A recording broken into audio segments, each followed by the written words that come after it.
श्री गणेशाय नमः। श्री योग वासिष्ठ महारामायण वैराग्य प्रकरण 28वां सर्ग। संपूर्ण भोग्य पदार्थों में विरसता की प्रतीति के लिए उनकी परिवर्तनशीलता का वर्णन। सब पदार्थों में निरंतर परिवर्तन देखने से भी उनमें स्थायित्व का विश्वास नहीं हो सकता, ऐसा कहते हैं। श्री रामचंद्र जी ने कहा, मुनिवर, यह जो कुछ भी स्थावर जंगम रूप दृश्य जगत दिखाई देता है, वह सब स्वप्न के समाज सम्मेलन के समान असत्य या अस्थिर है। मुनि जी, आज यहाँ पर सूखे समुद्र के सदृश गंभीर जो यह विशाल गड्ढा दिखाई देता है, वही कल मेघमाला से परिवेष्टित पर्वत बन जाता है, और जो आज यहाँ पर विविध वन श्रेणियों से परिपूर्ण गगनचुंबी महापर्वत दिखाई देता है, कुछ ही दिनों में वही समतल पृथ्वी के रूप में या गंभीर कुएं के रूप में परिणत हो जाता है। आज जो शरीर रेशमी वस्त्र, माला और कुमकुम, केसर एवं कस्तूरी के विलेपन से विभूषित है, वही कल वस्त्र शून्य नंगा होकर ग्राम या नगर से दूरवर्ती गड्ढे में सड़ेगा। जहाँ पर आज अद्भुत आचार व्यवहार वाले मनुष्यों की चहल पहल से परिपूर्ण नगर दिखाई देता है, कुछ ही दिनों के बाद वहीं पर सूना अरण्य बन जाता है। जो पुरुष आज तेजस्वी है, अनेक सामंतों पर शासन करता है, वही कुछ ही दिनों के बाद भस्म राशि, राख की ढेरी बन जाता है। आज जो महाअरण्य विस्तार और नीलता में आकाश मंडल को मात करता है, अर्थात आकाश के समान विशाल और गहन होने के कारण आकाश के समान काला है, वही थोड़े दिनों में पताकाओं से आकाश को पाट देने वाला महानगर बन जाता है। आज जो लताओं से वेष्टित अतएव भयंकर वन श्रेणी दिखाई देती है, वही थोड़े ही दिनों में जल और वृक्षों से शून्य मरुभूमि रेगिस्तान बन जाती है। जहाँ पर अगाध जल भरा रहता है, वे बड़े बड़े तालाब और समुद्र स्थल बन जाते हैं, और स्थल जलाशय बन जाता है। बहुत कहाँ तक कहीं काष्ठ, जल और तृणों से युक्त यह सारा का सारा जगत विपरीत अवस्था को प्राप्त होता है। युवावस्था, बाल्यावस्था, शरीर और धन संपत्ति, ये सब के सब अनित्य हैं। जैसे तरंग लगातार जल से तरंग रूपता को और तरंग से जल रूपता को प्राप्त होती है, वैसे ही सब पदार्थ निरंतर अपने पूर्व स्वभाव से अन्य स्वभाव को प्राप्त होते हैं। इस संसार में जीवन प्रखर वायु से पूर्ण स्थान में रखे हुए दीपक की लौ के समान अत्यंत चंचल है। और तीनों लोकों के संपूर्ण पदार्थों की चमक दमक बिजली की चमक के सदृश क्षणिक है।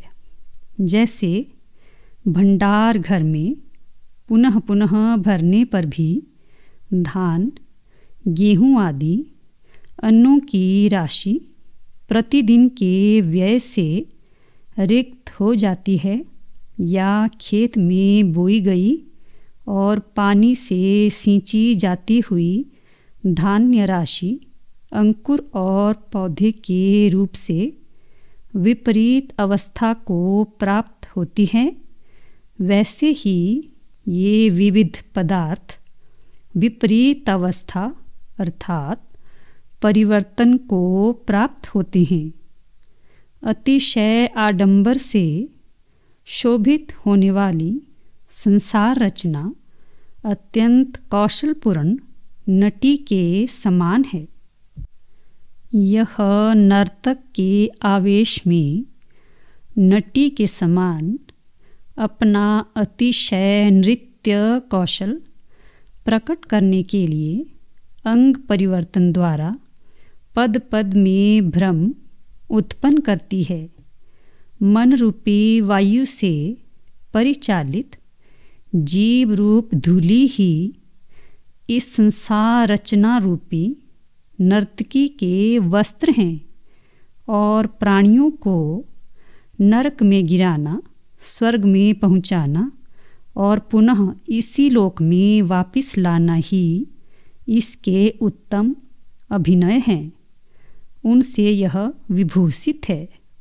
ब्रह्मन कटाक्ष दर्शन के समान क्षणभंगुर व्यवहार परंपरा से मनोहर यह संसार रचना कटाक्षपात और क्षणभंगुर नई नई कारीगरियों से मनोहर नृतासक्त नटी के समान अद्भुत गंधर्व नगर के सदृश अनेक भ्रम उत्पन्न करती है, और यह पुनः पुनः बिजली रूप चंचल दृष्टि को फैलाती है। अर्थात जैसे ऐन्द्रजालिक स्त्री तंत्र और मंत्रों के विस्तार द्वारा लोगों के नयनों की दर्शन शक्ति को आच्छादित कर अवस्तु में वस्तु ज्ञान उत्पन्न कराती है, यह संसार रचना रूपी नर्तकी की दृष्टि भी वैसे ही बिजली से भी चंचल है।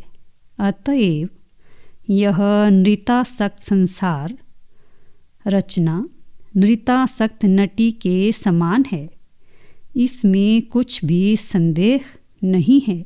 महर्षि जी, आप विचार कर देखें, वे उत्सव और वैभव से परिपूर्ण दिन, वे महापुरुष, वे प्रचुर संपत्तियाँ, वे यज्ञ आदि क्रियाएं कहाँ हैं? वे सब के सब हमारे दृष्टिपथ से दूर हो गए हैं। अब केवल उनकी स्मृति ही शेष रह गई है। वैसे ही हम भी थोड़े ही दिनों में चले जाएंगे। हमारी भी केवल स्मृति ही शेष रह जाएगी। यह गर्हित संसार प्रतिदिन नष्ट होता है और प्रतिदिन फिर उत्पन्न होता है। कितना काल बीत गया इसकी सीमा नहीं है, फिर भी आज तक इस निंदित संसार का अंत नहीं हुआ। यह बराबर चलता ही जाता है।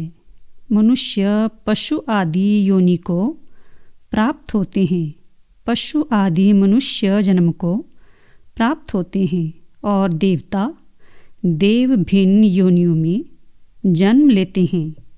भला बतलाइए तो सही, इस संसार में कौन वस्तु स्थिर है? सभी का तो विपर्यास अर्थात परिवर्तन दिखलाई दे रहा है। काल रूप सूर्य अपनी किरणों द्वारा रात दिन पुनः पुनः प्राणियों की सृष्टि कर अनेक रात्रि और दिनों को बिताकर स्वयं रचित भूतों के विनाश की अवधि की प्रतीक्षा करता है। और को क्या कहीं, ब्रह्मा विष्णु रुद्र आदि एवं संपूर्ण प्राणी वर्ग जैसे जल बड़वाग्नि का अनुसरण करता है, वैसे ही विनाश का अनुसरण करते हैं। कहाँ तक कहें, द्युलोक, पृथ्वी, वायु, आकाश, पर्वत, नदियाँ, दिशाएं, ये सब के सब विनाश रूपी अग्नि के लिए सूखे काष्ठ हैं। अर्थात जैसे अग्नि को सूखे लकड़े को जलाने में कुछ भी विलंब नहीं होता, वैसे ही इनका विनाश होने में भी कुछ काल नहीं लगता। काल से भयभीत पुरुषों के धन संपत्ति, बंधु बांधव, मृत्यु, मित्र और ऐश्वर्य ये नीरस हो गए हैं। इस जगत में विवेकशील पुरुषों को तभी तक ये पदार्थ अच्छे लगते हैं जब तक कि विनाश रूपी दुष्ट राक्षस का स्मरण नहीं होता। हे मुनिवर, इस संसार में क्षण भर में मनुष्य वैभवपूर्ण हो जाता है, क्षण भर में दरिद्र बन जाता है, क्षण भर में निरोग हो जाता है और क्षण भर में ही रोग से आक्रांत हो जाता है। गिरगिट के समान क्षण भर में रंग बदलने वाले नश्वर जगत रूपी भ्रम से कौन बुद्धिमान जन मोहित नहीं हुए। अर्थात इस गर्हित जगत भ्रम ने सभी को मोह में डाल रखा है। इस जगत की अनियत स्थिति को ही उदाहरण द्वारा विशद करते हैं। आकाशमंडल कभी निविड़ अंधकार से आच्छन्न हो जाता है, कभी स्वर्ण द्रव के समान उज्ज्वल चांदनी आदि से उद्भासित हो उठता है, कभी मेघ रूपी नील कमल की माला से परिवृत हो जाता है, कभी गंभीरतर बादलों की गर्जना से परिपूर्ण हो जाता है, कभी मृग की नाई सुनसान हो जाता है, कभी तारों की पंक्तियों से रंजित हो जाता है, कभी सूर्य की किरणों से विभूषित हो जाता है, कभी चांदनी रूप आभूषण से अलंकृत हो उठता है और कभी पूर्वोक्त कोई भी पदार्थ उसमें नहीं रहते। क्या ये सब आकाश के स्वरूप हैं? नहीं, वह तो रंग आदि से रहित है। केवल उक्त प्रकार के आकारों को धारण करता है। आकाश दृष्टांत है, इसका दार्ष्टान्तिक संसार भी इसी भांति घोर मायामय भ्रांतिमय है। संसार का स्वरूप ठीक आकाश के सदृश है। हे महर्षि, आगम और अपाय के वशीभूत एवं क्षण में उत्पन्न और क्षण में नष्ट होने वाली इस जगत स्थिति से कौन ऐसा पुरुष है जो धीर होता हुआ भी इस संसार में भयभीत नहीं होता। मुने, क्षण में आपत्तियाँ आती हैं एवं क्षण में ही संपत्तियाँ प्राप्त होती हैं। केवल संपत्तियाँ और विपत्तियाँ ही नहीं, किंतु क्षण में ही जन्म होता है और क्षण भर में ही मृत्यु हो जाती है। इस संसार में कौन ऐसी वस्तु है जो क्षणिक ना हो, अर्थात सुस्थिर हो। जो पुरुष पहले अन्य था वही थोड़े दिनों में अन्य प्रकार का हो गया। भगवान सदा एक रूप में रहने वाली सुस्थिर वस्तु यहाँ कोई भी नहीं है। कपास के खेत में नष्ट हुआ घड़ा कपास रूप में परिणत होकर पट अर्थात वस्त्र बन जाता है और पट भी घट रूप बन जाता है। इस संसार में ऐसी कोई वस्तु नहीं देखी गई जिसका विपर्यास परिवर्तन नहीं होता। पुरुष को परमात्मा वृद्धि को प्राप्त कराता है, विपरिणाम को प्राप्त कराता है, क्षीण करता है, नष्ट करता है और फिर जन्म को प्राप्त कराता है। क्रम से वृद्धि, विपरिणाम, अपक्षय, विनाश और जन्म को प्राप्त हो रहे देहाभिमानी के समीप ये 5 भाव विकार भी चिरकाल तक नहीं रहते। रात्रि और दिन के समान निवृत्त हो जाते हैं अर्थात विपर्य को प्राप्त हो जाते हैं। भाव यह है कि रात्रि और दिन के समान उत्पत्ति, स्थिति, वृद्धि, ह्रास और विनाश क्रम से मनुष्य को प्राप्त होते हैं। प्राप्त होकर स्थिर नहीं रहते किंतु पुनः पुनः परिवर्तित होते रहते हैं। बलवान दुर्बल के द्वारा मारा जाता है। एक व्यक्ति भी सैकड़ों व्यक्तियों को धराशायी बना देता है एवं सामान्य व्यक्ति भी प्रभुता को प्राप्त हो जाते हैं। बहुत क्या कहीं, सारा जगत ही परिवर्तनशील है। जैसे जल का वेग क्रिया के साथ संपर्क होने से तरंगों की पंक्तियाँ लगातार परिवर्तित होती हैं, वैसे ही यह जनता चेतन प्राणी समूह भी जड़, प्राण, इंद्रिय आदि के संसर्ग से निरंतर परिवर्तित होती हैं। बाल्यावस्था थोड़े ही दिनों में चली जाती है। तदनंतर यौवन पदार्पण करता है। वह भी बाल्यावस्था के अनुसार थोड़े ही दिनों में चल बसता है। तदुपरांत वृद्धावस्था आती है। देखिए, देह में भी एक रूपता, स्थिरता नहीं है। बाह्य पदार्थों में तो एक रूपता की क्या आशा हो सकती है। जैसे नट हर्ष, विषाद आदि का अभिनय करता है, वैसे ही मन भी हर्ष, विषाद का अभिनय करता है। कभी वह किसी विषय को देखकर आनंद को प्राप्त होता है, क्षण भर में ही अन्य को देखकर दुखी बन जाता है और क्षण भर में सौम्य बन जाता है।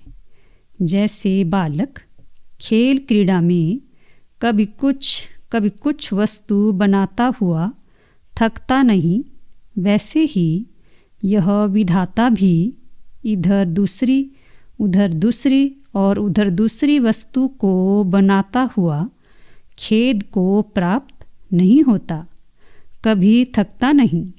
विधाता मनुष्यों को धान आदि के समान संचित कर बढ़ाता है। उनसे अन्य लोगों की अर्थात पुत्र पौत्र आदि रूप से उत्पत्ति कराता है, फिर उनको मारकर खा जाता है। उनको खाने में उसे स्वाद मिल जाता है, फिर तो वह निरंतर खाने के लिए अन्य लोगों की सृष्टि करता है। सृष्टि को प्राप्त मनुष्यों के पास हर्ष, विषाद आदि रात्रि और दिन की नाई सदा आते जाते रहते हैं। उत्पन्न और विनष्ट होने वाले संसारी पुरुषों की न तो आपत्तियाँ स्थिर रहती हैं और न संपत्तियाँ ही स्थिर रहती हैं। यह काल समर्थों को भी अनादर के साथ परिवर्तित करने में अति दक्ष है। यह प्रायः सब लोगों को आपत्ति में ढकेलकर क्रीड़ा करता है। कर्मों के एवं रसों के सम परिणाम और विषम परिणाम से विविध भांति के तीनों लोकों के प्राणी समुदाय रूप फल समय रूपी वायु द्वारा आंदोलित होकर विस्तृत संसार रूपी वृक्षों से प्रतिदिन गिरते हैं। 29वां सर्ग। श्री रामचंद्र जी का दोष दर्शन से संपूर्ण पदार्थों में स्ववैराग्य वर्णन एवं चित्त की शांति के लिए तत्वोपदेश की प्रार्थना। श्री रामचंद्र जी इस प्रकार दोष दर्शन से अपने चित्त में तत्व ज्ञानजनक वैराग्य दर्शाते हैं। श्री रामचंद्र जी ने कहा, मुनिवर, इस प्रकार दोष दर्शन रूपी वनाग्नि से मेरा चित्त दग्ध प्राय हो गया है। अर्थात उसमें पहले जो जगत के प्रति स्थायित्व बुद्धि भी थी या जगत के प्रति प्रेम था, वह जल गया है। अतएव वह विवेक से परिपूर्ण है। जैसे जलाशयों में मृग जल का सूर्य किरणों में जल बुद्धि का उदय नहीं होता, मरुभूमि में ही मृग तृष्णा की प्रतीति होती है, वैसे ही उक्त रूप मेरे चित्त में भोग की आशा का उदय नहीं होता। जैसे छोटे छोटे नीम के पेड़ काल की अधिकता से अर्थात उत्तरोत्तर तिक्ततर और तिक्ततम होते हैं, वैसे ही यह संसार भी हमारे प्रति दिन प्रतिदिन अधिकाधिक कटुता को प्राप्त होता है। अर्थात जैसे जैसे काल व्यतीत होता है, वैसे वैसे यह संसार हमारे प्रति कटुप्राय होता जाता है। भगवन, मनुष्य का चित्त करंज वृक्ष के फल के समान कठोरतम है। धर्म का अंशतः ह्रास और अधर्म की अंशतः वृद्धि होने के कारण उसमें दिन प्रतिदिन दुर्जनता बढ़ती जाती है और सज्जनता क्षीण होती जाती है। सूखी हुई उड़द की छीमी को तोड़ने में तो टंकार शब्द होता है, पर संसार में दिन प्रतिदिन बिना टंकार शब्द के बड़ी शीघ्रता के साथ मर्यादा का भंग किया जा रहा है। अर्थात लोग संसार में उड़द की सूखी हुई छीमी के समान बड़ी शीघ्रता से मर्यादा भंग कर रहे हैं। केवल अंतर इतना ही है कि छीमी को तोड़ने में शब्द होता है, पर मर्यादा को तोड़ने में शब्द भी नहीं होता। मुनि श्रेष्ठ, विविध मानसिक चिंताओं से परिपूर्ण, प्रचुर भोगों से युक्त राज्यों की अपेक्षा चिंता शून्य महात्माओं द्वारा स्वीकृत एकांत सेवन कहीं अच्छा है। उद्यान के दर्शन या विहार से मुझे प्रसन्नता नहीं होती, स्त्रियों से मुझे सुख नहीं होता और धन प्राप्ति से मुझे हर्ष नहीं होता। मैं मन के साथ उपशांत होना चाहता हूँ, यह मेरी प्रबल इच्छा है। शांति के सिवा दूसरा कोई भी सुख का साधन नहीं है, ऐसा कहते हैं। पूज्यवर, यह संसार सुख रहित और विनाशी है, तृष्णा विषय वासना बड़ी तीव्र है और चित्त की चंचलता की कोई सीमा ही नहीं है। उससे शांति लाभ की आशा दुराशा ही है। मैं कैसे निवृत्ति लाभ करूँगा, यही मैं सदा विचार करता हूँ। न मैं मृत्यु का अभिनंदन करता हूँ और न जीवन का ही अभिनंदन करता हूँ। जिस अवस्था में स्थित होने से मैं लोक संताप से निर्मुक्त हो जाऊँ, उसी अवस्था का मैं अवलंबन करना चाहता हूँ। वह चाहे जीवनावस्था में प्राप्त हो, चाहे मरने के पश्चात, जब कभी हो, उसके लिए मैं व्यग्र नहीं हूँ। राज्य से मुझे क्या करना है? भोग से मेरा कौन प्रयोजन सिद्ध होगा? धन से मुझे क्या मतलब है? किसी प्रकार की चेष्टा से भी मेरा कोई प्रयोजन नहीं है। अहंकारवश इनकी उत्पत्ति होती है। मेरा वह अहंकार ही नष्ट हो गया है। इंद्रियों का विषयों की आसक्ति से मुक्त होना बड़ा कठिन है।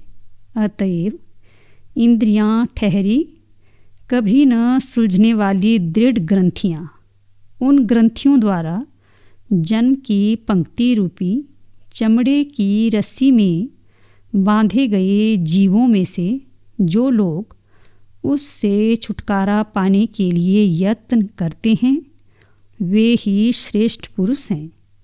जैसे हाथी अपने विशाल पैर के प्रहार से कमल को कुचल डालता है, वैसे ही कामदेव ने रमणियों द्वारा कोमल मन को मत्थ डाला है, नष्ट कर दिया है।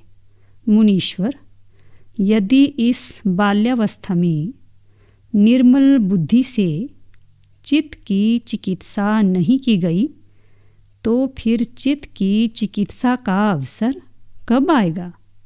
क्योंकि जब तक भली भांति जड़ न जमी हो, तभी तक छोटा सा वृक्ष उखाड़ा जा सकता है। जब वह बद्धमूल हो जाता है, तब तो उसे उखाड़ना बड़ा कठिन हो जाता है। ऐसी लोकोक्ति है, कुटिल विषय ही विष है, प्रसिद्ध विष विष नहीं है। क्योंकि विष एक ही देह का, अर्थात जिस देह से उसका संबंध होता है, उसी का विनाश करता है। मगर विषय तो अन्य जन्मों में भी देह को मृत्यु के मुँह में डालते हैं। तत्वज्ञ पुरुष भी तो विषयों का भोग करते हुए सुखी आदि देखे जाते हैं। फिर उनमें कौन सी विशेषता है? ऐसी शंका होने पर कहते हैं, सुख दुख, मित्र बंधु बांधव, जीवन और मरण, ये सब यद्यपि बंधन के कारण हैं, तथापि ये ज्ञानी के चित्त के बंधक नहीं होते। इसका कारण यही है कि ज्ञानी इनके वश में नहीं होते। अतः संपूर्ण दुखों का मूलोच्छेदक होने के कारण ज्ञानी होना ही परम पुरुषार्थ है। अतः ज्ञानोपदेश की प्रार्थना करते हैं। हे ब्रह्मन, हे तत्व शिरोमणि, इसलिए जैसे मैं ज्ञानी होकर शोक, भय और खेद से शीघ्र मुक्त हो जाऊं, वैसा उपदेश मुझे शीघ्र दीजिए।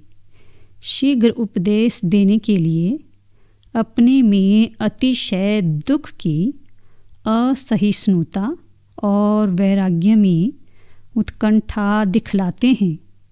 अज्ञता भीषण अरण्य के सदृश हैं।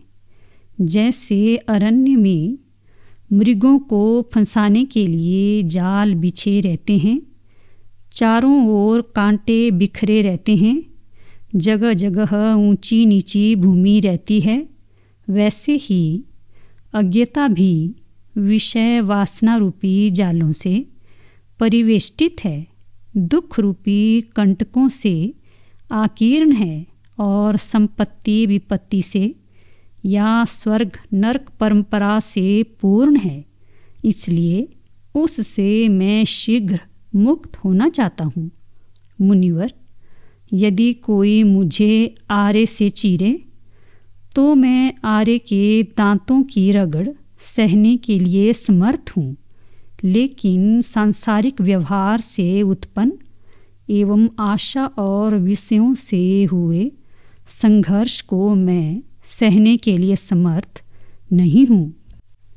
यह अभीष्ट है, यह सोचकर उसके निवारण में, और यह इष्ट है, यह समझकर उसके संपादन में प्रवृत्ति निवृत्ति व्यवहार रूप अविद्या रूप अंजन से उत्पन्न भ्रांति स्वभावतः चंचल चित्त को इस प्रकार कंपा डालती है जैसे वायु दीपक की लौ को कंपाती है। जीव समूह रूपी मोती तृष्णा रूपी अत्यंत सूक्ष्म धागे में पिरोए गए हैं। साक्षी रूप चैतन्य के संबंध से एवं तेजस होने के कारण अत्यंत दैदीप्यमान मन ही उस माला में प्रधान नायक मणि है। वैराग्य आदि से उत्पन्न मैं जैसे रोषपूर्ण सिंह जाल को तोड़ डालता है, वैसे ही काल रूपी कीट के आभूषण इस संसार रूपी हार को आपके उपदेश से उत्पन्न ज्ञान से क्रोध हिंसा आदि उग्र उपायों के बिना तोड़ता हूँ। तत्व यज्ञ शिरोमणि हृदय कमल ही दुष्प्रवेश होने के कारण अरण्य है। उसमें शीत और आवरण का हेतु होने के कारण कुहरे के तुल्य, और उसमें आत्म तत्व के अन्वेषण के लिए प्रवृत्त हुए मन के अंधकार की नाई विवेक रूपी नेत्र को बंद कर देने वाले अज्ञान को सुख कर उपदेश रूपी सूर्य से नष्ट कर दीजिए। हे महात्मन, जैसे चंद्रमा से रात्रि का अंधकार नष्ट होता है, वैसे ही उत्तम पुरुषों की संगति से प्राप्त उपदेश से जिनका विनाश नहीं होता, ऐसी दुष्ट मानसिक चिंताएं इस जगती तल में हैं ही नहीं। अर्थात जैसे चंद्रमा रात्रि के अंधकार को नष्ट कर देता है, वैसे ही महात्मा पुरुषों की संगति से प्राप्त उपदेश भी संपूर्ण क्लेशों को नष्ट कर देता है। अभी तुम बालक हो, इसलिए तुम में शम दम आदि की दृढ़ता नहीं है।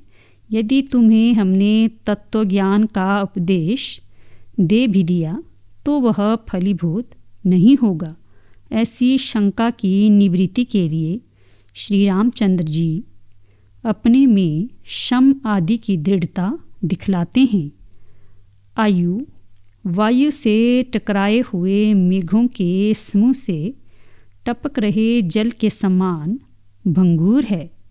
भोग बादलों में चमक रही बिजली के समान चंचल हैं, और यौवन में होने वाले चित्त विनोद जल के वेग के समान चपल हैं।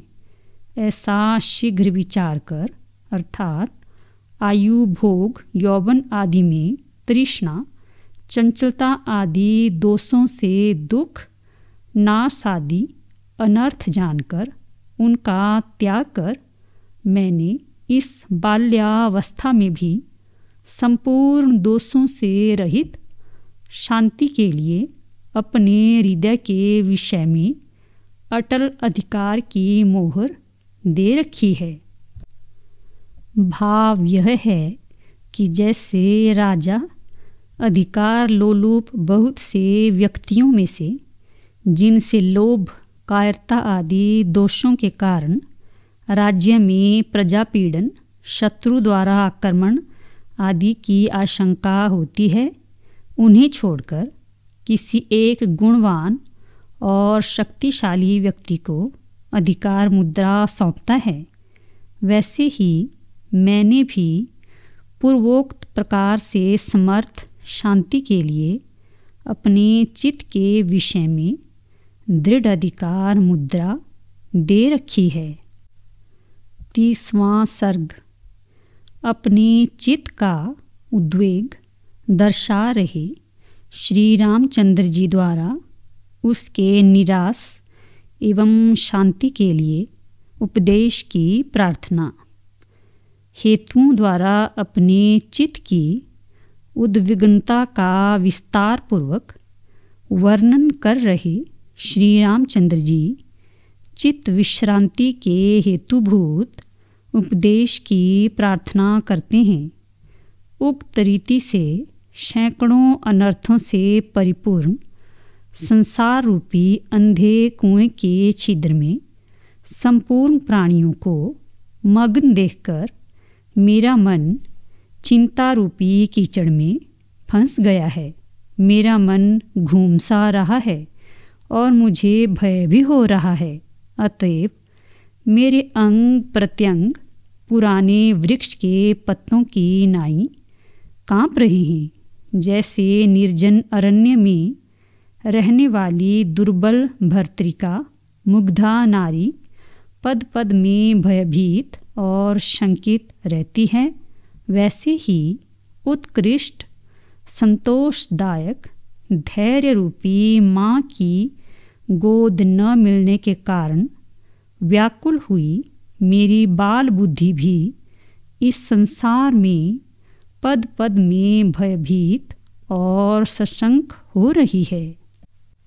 जैसे मृगगण विषम स्थान में लटक रहे तुच्छ तृणों के लोभ से वंचित होकर गड्ढे में गिर पड़ते हैं, वैसे ही असार विषयों से वंचित ये अंतःकरण वृत्तियाँ विक्षेप रूप दुखों की प्राप्ति के लिए दुख रूप गड्ढे में गिरती हैं। अविवेकी पुरुषों की नेत्र आदि इंद्रियां चिर परिचित होने के कारण संसार की ओर ही पूर्ण रूप से आकृष्ट है। संसार में ही उनकी दृढ़ वासना है। परमार्थ वस्तु के प्रति उनका तनिक भी आकर्षण नहीं है। अतएव वे बेचारी नेत्र आदि इंद्रियां आत्मा के उद्धार में समर्थ नहीं हैं और अंधकूप में गिरे हुए जीवों की भांति दुखी हैं। जैसे पति की अधीन कांता न तो उपराम को प्राप्त होती है और न स्वेच्छा से कहीं मन चाहे प्रदेश को ही जाती है, किंतु पति के घर में ही रहती है, वैसे ही जीव रूपी पति की कांता चिंता भी न तो उपराम को प्राप्त होती है और न मन चाहे विषयों को ही प्राप्त होती है, किंतु स्वपति जीव के प्रिय स्थान हृदय में ही निवास करती हैं।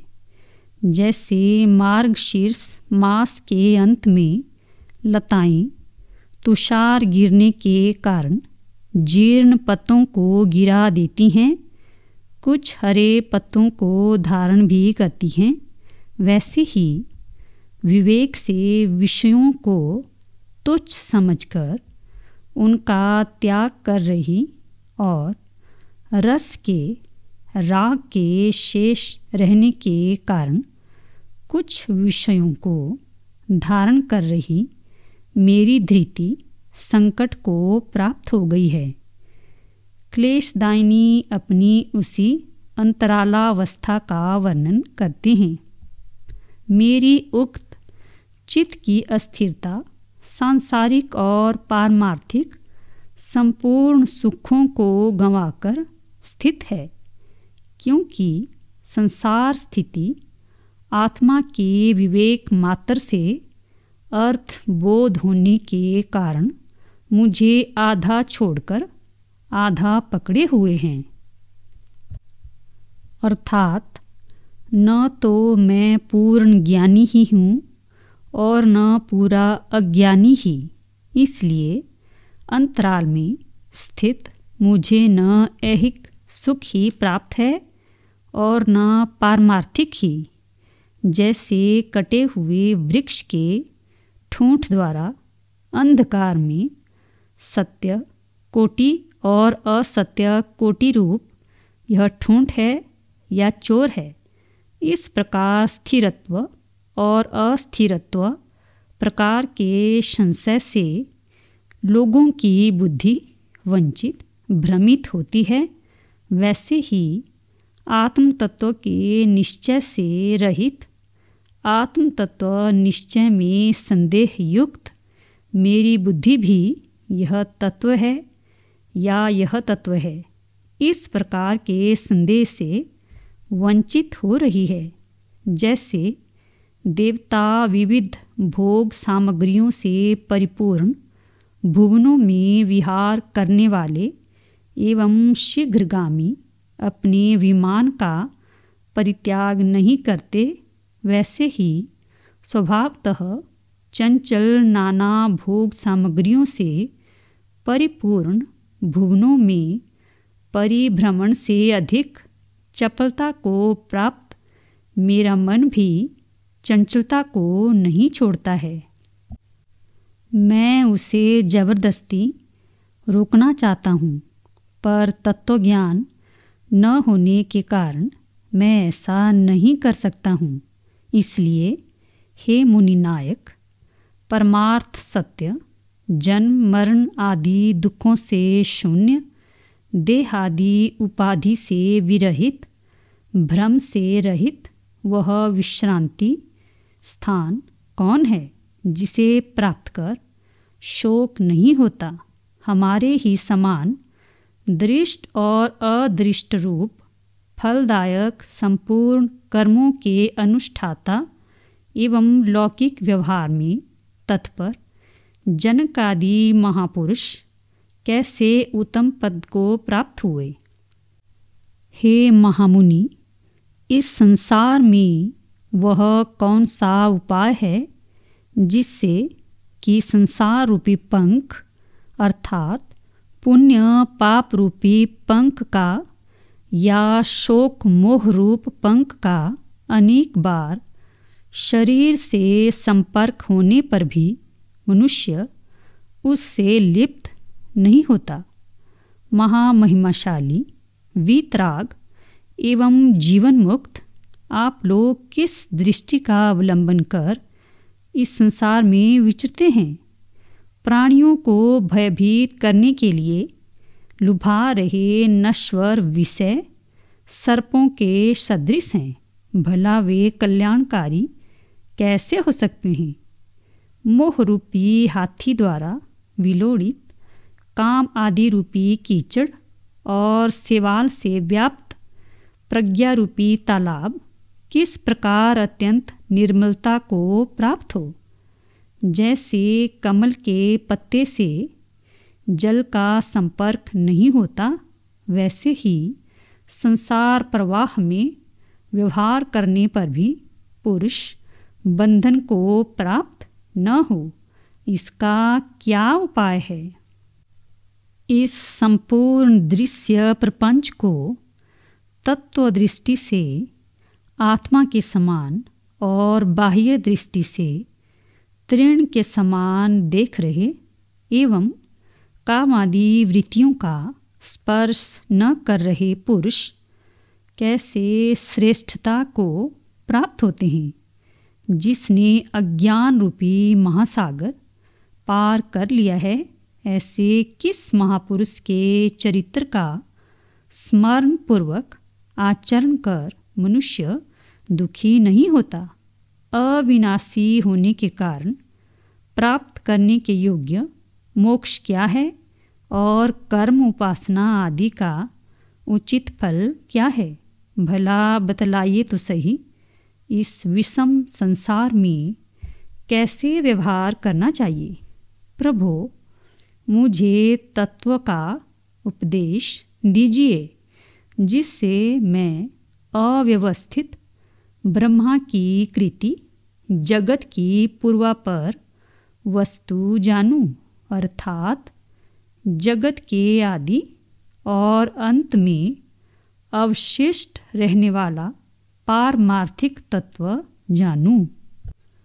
ब्रह्मन जैसे मेरे हृदय रूपी आकाश के चंद्र रूप साभार अंतःकरण का मल अज्ञान हट जाए, वैसा प्रयत्न कर आप निशंक होकर कीजिए। इस संसार में कौन वस्तु उपादेय अर्थात प्राप्त करने योग्य है, कौन वस्तु अनुपादेय है और कौन वस्तु न उपादेय है और न अनुपादेय है। यह चंचल चित्त कैसे पर्वत के समान स्थिरता, शांति को प्राप्त हो। सैकड़ों क्लेशों की सृष्टि करने वाली यह निंदित संसार रूपी महामारी किस पवित्रतम मंत्र से अनायास शांति को प्राप्त हो। जैसे पूर्ण चंद्रमा अत्यंत आनंद देने वाली शीतलता को प्राप्त करता है, वैसे ही मैं भी आनंद रूपी वृक्ष की मंजरी रूप देश परिच्छेद और काल परिच्छेद से शून्य शीतलता को अपने हृदय में कैसे प्राप्त करूं।